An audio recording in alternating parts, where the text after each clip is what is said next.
Hello guys, দেখতে পাচ্ছেন এটা হলো আমার অ্যাটাকিং লাইন। তো আজকে আমি আমার এই অ্যাটাকিং লাইনকে 5টা হেড টু হেড ম্যাচে ট্রাই করবো এবং দেখবো এরা কেমন পারফরমেন্স দেয়। আর আমি রিসেন্টলি বেলের এই কার্ডটিও পেয়েছি, তো বেলকেও ইউজ করবো এবং দেখবো বেলের পারফরমেন্স লেভেল কত। তো গাইস, চ্যানেলে নতুন হয়ে থাকলে সাবস্ক্রাইব করে দিয়ে না। আমি রাফি আর আপনারা দেখছেন আমার ইউটিউব চ্যানেল এআর গেমার। তো চলেন বেশি দেরি না করে শুরু করা যাক video.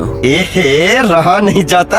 Guys, head to head division rival match start দিয়ে দিয়েছি। এখানেই আমি আমার অ্যাটাকিং কম্বোটা ট্রাই করবো। আর আমি যে হেনরি, পরে বেল এবং ডুয়ের কার্ডটি পেয়েছি, সেগুলোর মধ্যে হেনরিকেই শুধু আমি 450 টোকেন দিয়ে বাই করেছি, আর বাকি বেল এবং ডুয়েকে আমি ফ্রিতে পেয়েছি।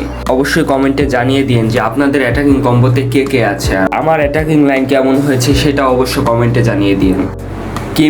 কিমিক থেকে পাসিং অপশন, সুন্দর একটা পাস পেয়েছে। হেনরি কি করলো, এটা গোল দিতে পারলো না। 10-2 দুয়ের কাছে বল এসে পড়েছে। দুয়ে থেকে হেনরি থেকে সুন্দরভাবে ড্রিবলিং দিতে হবে। সুন্দর ড্রিবলিং, হেনরির ড্রিবলিংগুলো অনেক স্মুথ, অনেকখানি স্পেস পেয়ে গেছি। আরেকটা ড্রিবলিং কি হবে এখানে? ওকে সুন্দরভাবে ড্রিবলিং দিয়ে বের হয়ে গেছি। গোল করার একটা অপরচুনিটি আছে। হেনরি, সুন্দর একটি গোল। হেনরির এই স্ট্রাইকার কার্ডটি আসলে অনেক অ্যামেজিং। এমবাপ্পে ড্রিবলিং দিয়ে বের হয়ে গেছে, স্পিডটা কাজে লাগাচ্ছে। এমবাপ্পে সুন্দর একটি সেভ। কোর্তোয়া, ফ্রিঙ্কি ডিয়ং থেকে এমবাপ্পে কি গোল দিতে পারবে? গোলটা ডিফেন্ড করতে হবে। সুন্দর সেভ। কোর্তোয়া যে সেভগুলো দিচ্ছে, আসলে কোর্তোয়ার কার্ডটাকে এর জন্য আমি এখনো ইউজ করতেছি। আর অবশ্য আমার কাছে যে কেউ নেই ভালো কোনো। দেখা যাক এই কর্নারটা ডিফেন্ড করতে হয় নাকি। সেট পিসে আমি অনেকগুলো গোল খাই। এই যে বলতেছিলাম যে সেট পিসে আমি অনেকটা গোল খাই, রোনালদো গোল দিয়ে দিল।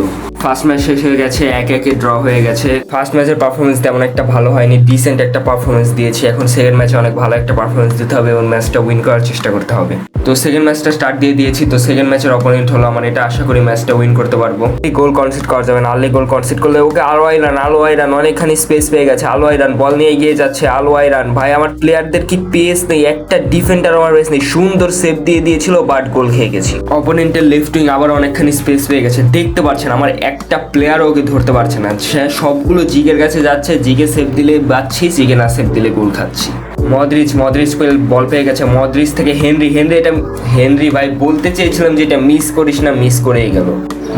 মদ্রিচ থেকে হেনরি থেকে 10-2 কি গোল দিতে পারবে? ভাই কি আমার একটা শটও গোল হচ্ছে না, সব সেভ হয়ে যাচ্ছে। ওকে, সেকেন্ড ম্যাচটাও শেষ। ভেবেছিলাম ভালো পারফরমেন্স করবো, বাট ম্যাচটাই হেরে গেলাম। গাইস, এক ম্যাচ ড্র এবং এক ম্যাচ হারার পরে তৃতীয় নাম্বার ম্যাচটা স্টার্ট দিয়ে দিয়েছি। আশা করি এই ম্যাচটা আমি উইন করতে পারবো। ফার্স্ট অ্যাটাক সম্পূর্ণ ম্যাচের গুলিত বল নিয়ে যাচ্ছে। অনেকখানি স্পেস পেয়ে গেছে, বাট গুলিতের পেস নেই। বাট গুলিত কোনোভাবে বের হতে সফল হয়েছে। গুলিত থেকে এখন ক্রস দেবো। হেনরি কি গোল করতে পারবে? ভাই বলটা কানেকশনে ছিল না।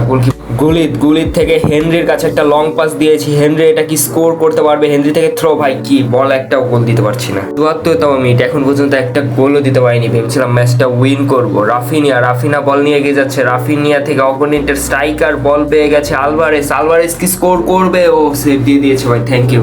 লেফট সাইডে অনেকখানি স্পেস পেয়ে গেছে। প্লেয়ারও আছে আমার অনেকগুলো। বল নিয়ে এগিয়ে যাচ্ছে। দুয়ে থেকে গুলিত সেভ। হেনরি থেকে বেল ড্রিবলিং দিয়ে সুন্দর একটি গোল। বেল ম্যাচের 86তম মিনিটে গোল দিয়ে দিয়েছি। আলভারেসের কাছে বল। আলভারেসের শট আর সেভ। ফাইনালি গাইস, একটা ম্যাচ ড্র এবং একটা ম্যাচ হারার পরে এখন ম্যাচটা উইন করতে পেরেছি বেলের গোলে। তো গাইস, 4 নাম্বার ম্যাচটা স্টার্ট দিয়ে দিয়েছি। এটা হলো আমার 4 নাম্বার ম্যাচের অপোনেন্ট। দেখা যাক এই ম্যাচটা আমি উইন করতে পারি নাকি। বেলের সামনে অনেকখানি স্পেস আছে। বেল কি গোল দিতে পারবে? সুন্দর ড্রিবলিং এবং ফাইনালি গোল। কালকে একটা স্কোর করতে পেরেছি। আশা করি ম্যাচটা উইন করতে পারবো। হেনরির কাছে বল। হেনরি থেকে মদ্রিচ, এখন কি গোল দিতে পারবে মদ্রিচ? সুন্দর একটা গোল, সেকেন্ড গোল ম্যাচে। দুয়ে থেকে আবারও মদ্রিচের কাছে বল। মদ্রিচ কি তার সেকেন্ড গোলটা খুঁজে পাবে? দেখা যাক। মদ্রিচের শট এবং গোল। বেলের কাছে বল। বেল অনেকখানি স্পেস আছে সামনে, কিন্তু এখন কভার করে নিয়েছে। মদ্রিচ বল পেয়ে গেছে। মদ্রিচ কি হ্যাটট্রিক করতে পারবে? মদ্রিচ হ্যাটট্রিক করে দিয়েছে। ম্যাচের 4টার মধ্যে 3টা গোলই মদ্রিচের। ম্যাচের 90তম মিনিটে কর্নার কিক পেয়ে গেছি। কর্নার কিক থেকে গ্যাব্রিয়াল, সুন্দর একটি হেডার, ফ্রিতে ছিল এবং গোলটা কনভার্ট করে দিয়েছে গ্যাব্রিয়ালও। গাইস, চতুর্থ ম্যাচটা শেষ হয়ে গেছে। 5-0তে ম্যাচটা উইন করে ফেলেছি। এখন দেখা যাক পঞ্চম ম্যাচে আমি কি করতে পারি। গাইস, 5 নাম্বার ম্যাচটা স্টার্ট দিয়ে দিয়েছি এবং এটা আমার পঞ্চম ম্যাচের অপোনেন্ট। তো দেখা যাক এই ম্যাচটাও আমি উইন করতে পারি নাকি। ম্যাচের আর্লি স্টেজে বেল অনেকখানি ফাঁকা স্পেসে বল নিয়ে এগিয়ে যাচ্ছে। বেল সুন্দরভাবে ড্রিবলিং দিচ্ছে। বেল গোল। ম্যাচের 6তম মিনিটে বেল গোল দিয়ে দিয়েছে। আবারও বেলের কাছে বল। বেল বল নিয়ে এগিয়ে যাচ্ছে। বেল কি আরেকটা গোল দিতে পারবে? বেল থেকে মদ্রিচ থেকে হেনরির শট এবং গোল। হেনরির কাছে বল। হেনরি বল নিয়ে এগিয়ে যাচ্ছে। হেনরি সুন্দরভাবে ড্রিবলিং নিয়ে শট নিল এবং সুন্দর একটি গোল। ভাই ম্যাচে 3টা গোল আমি দিয়ে দিয়েছি already. By the way guys, আমার অপোনেন্ট ম্যাচে নেই, অপোনেন্টকে ছাড়াই এতক্ষণ আমি ম্যাচটা খেলছিলাম। তো নেটে নেই, তো এখন এই ম্যাচটা খেলেও কোনো লাভ নেই। 3টা গোল অলরেডি দিয়ে দিয়েছে, এই ম্যাচটা আমি উইন করবই। তো গাইস, আমার অ্যাটাকিং লাইন কেমন পারফরমেন্স দিয়েছে গেম প্লেতে অবশ্যই কমেন্টে জানিয়ে দিন, এবং আপনাদের অ্যাটাকিং লাইনে কে কে আছে সেটাও কমেন্টে জানিয়ে দিন। তো আজকের ভিডিওটা এই পর্যন্ত। ভিডিওটা ভালো লাগলে সবাই লাইক করে দিন, এবং চ্যানেলে নতুন হয়ে থাকলে সাবস্ক্রাইব করে দিন। দেখা হবে নতুন কোনো ভিডিওতে। ততক্ষণের জন্য সবাই ভালো থাকবেন, সুস্থ থাকবেন। আল্লাহ হাফেজ।